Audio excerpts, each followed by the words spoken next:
रमेश, एक 32 वर्षीय भारतीय व्यक्ति, जिसके बाल काले रंग के हैं और जो हमेशा झुर्रीदार पजामा पहने रहता है, अपने फटे सोफे पर दुबका हुआ था। उसके मुंबई स्थित फ्लैट की व्यवस्थित अव्यवस्था से घिरा हुआ था। छत पर लगा पुराना पंखा ऊपर से चरमरा रहा था, उमस भरी हवा में हलचल मचा रहा था और बिखरे हुए अखबारों के पन्ने फड़फड़ा रहे थे। चाय के दाग हर जगह फैले हुए थे, जो रमेश की चाय की लत और उसके कुंवारेपन की जीवन शैली का प्रमाण था। उसकी गहरी भूरी आँखें, जो मोटे मोटे चश्मे से घिरी हुई थीं, कमरे को त्याग और अकेलेपन के मिश्रण से देख रही थीं। इस जगह को बस कुछ जीवन की जरूरत है, रमेश ने खुद से कहा। उसकी आवाज नीचे की ओर से आने वाले हॉर्न और स्ट्रीट वेंडर्स की कर्कश आवाज में मुश्किल से सुनाई दे रही थी। उसे नहीं पता था कि उसकी इच्छा सबसे अप्रत्याशित रूप में पूरी होने वाली थी। अगले दिन एक आवेग से प्रेरित होकर, जिसे वह ठीक से समझा नहीं सका, रमेश ने खुद को एक विचित्र पालतू जानवरों की दुकान में पाया। एक ऐसे प्राणी के आमने सामने जो उसकी दुनिया को उल्टा कर देगा। मिठू, एक जीवंत हरा तोता जिसकी आँखें बहुत ही बुद्धिमान थीं, अपनी घुमावदार लाल चोंच पर लगे एक छोटे से चश्मे के माध्यम से रमेश को देख रहा था। पक्षी के पंख फ्लोरोसेंट रोशनी में चमक रहे थे और उसकी चोंच के कोनों पर एक व्यंग्यात्मक मुस्कान की झलक थी जिसे केवल वर्णित किया जा सकता है। नमस्ते भाई, किसी साथी की तलाश है ना? मिठू ने एकदम सही हिंदी अंग्रेजी में कहा, जिससे रमेश चौंक कर पीछे की ओर लड़खड़ा गया। दुकानदार, एक बूढ़ा आदमी जिसकी आंखों में एक ज्ञान भरी चमक थी, हंसा। आह, तुम हमारे मिठू से मिल चुके हो। वह खास है। इससे पहले कि रमेश कुछ समझ पाता कि क्या हो रहा है, उसने खुद को अपने फ्लैट में पाया। मिठू का पिंजरा उसकी अव्यवस्थित कॉफी टेबल पर एकमात्र खाली जगह पर था।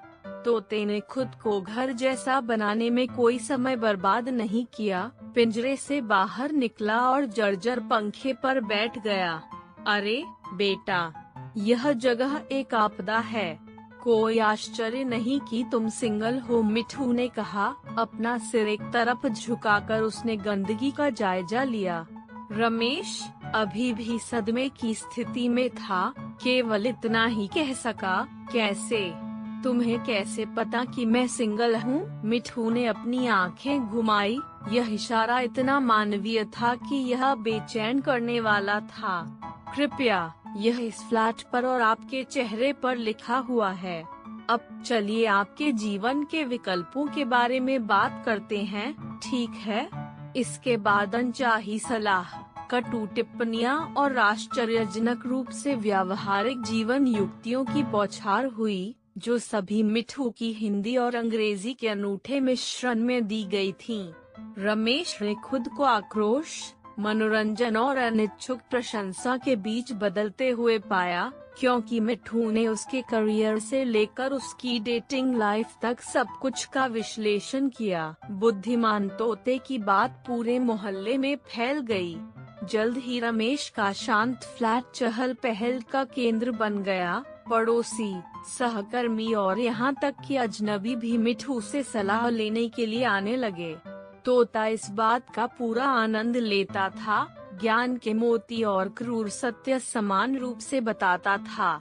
आंटी, यह साड़ी आपको चलती हुई गेंदे की माला की तरह दिखाती है, वह एक पल चिल्लाता था, फिर कहता था, अंकल, जिस नौकरी से आप नफरत करते हैं, उसके लिए जिंदगी बहुत छोटी है।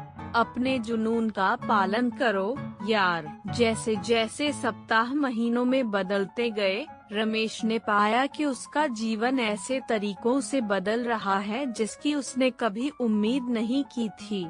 मिठू की निरंतर आलोचना के कारण उसका फ्लैट साफ सुथरा और अधिक व्यवस्थित हो गया।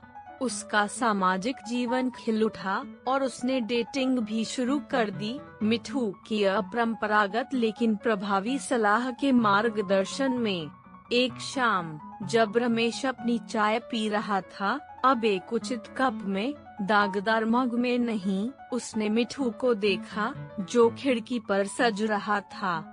तुम जानते हो, एक पक्षी के लिए जो बिना मांगे सलाह देता है, तुमने वास्तव में मेरा जीवन बेहतर बना दिया है, रमेश ने स्वीकार किया। मिठू ने रमेश को जानने वाली नजर से देखने के लिए अपनी सज-धज रोक दी। बेशक मैंने किया है, बेटा।